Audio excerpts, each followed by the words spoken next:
पेश है हिंदी जबान में अपडेट। भारतीय मीडिया विशेष रूप से ऐसी स्थिति में जब बात भारत द्वारा अवैध रूप से अधिकृत जम्मू कश्मीर की स्थिति की हो, आरएसएस बीजेपी के माउथपीस के रूप में काम करता है। आरएसएस संबद्ध भारतीय मीडिया की भारत द्वारा अवैध रूप से अधिकृत जम्मू कश्मीर की पक्षपातपूर्ण रिपोर्टिंग कश्मीरियों के स्वतंत्रता संघर्ष के संबंध में उसकी मनगढ़ंत झूठे समाचारों की कहानियों से स्पष्ट है। कश्मीर के संबंध में भारतीय मीडिया की रिपोर्टिंग विशेष रूप से अगस्त 2019 के पश्चात बहुत अधिक पक्षपातपूर्ण रही है।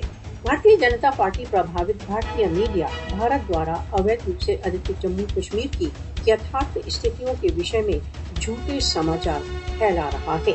भारतीय मीडिया की रिपोर्टिंग सदैव भारत द्वारा अवैध रूप से अधिकृत जम्मू कश्मीर में यथार्थ परिस्थितियों के विरुद्ध झुकी हुई होती है। भारतीय मीडिया भारत द्वारा अवैध रूप से अधिकृत जम्मू कश्मीर में भारतीय सशस्त्र बलों द्वारा किए जा रहे भीषण मानव अधिकार उल्लंघनों से अंतर्राष्ट्रीय समुदाय का ध्यान हटाने के लिए झूठे समाचारों का आश्रय लेता है। कश्मीर के संबंध में भारतीय मीडिया की कवरेज को पत्रकारिता के व्यवसाय के प्रति विडंबना कहा जा सकता है। भारतीय पत्रकार तथा टीवी एंकर्स केवल इस प्रकार के उल्लेख देते हैं जो कश्मीर पर मोदी शासन की सरकारी नीति के अनुरूप हो। भारतीय मीडिया कश्मीर में मोदी की फासिस्टवादी कार्यसूची का ही समर्थन करता है।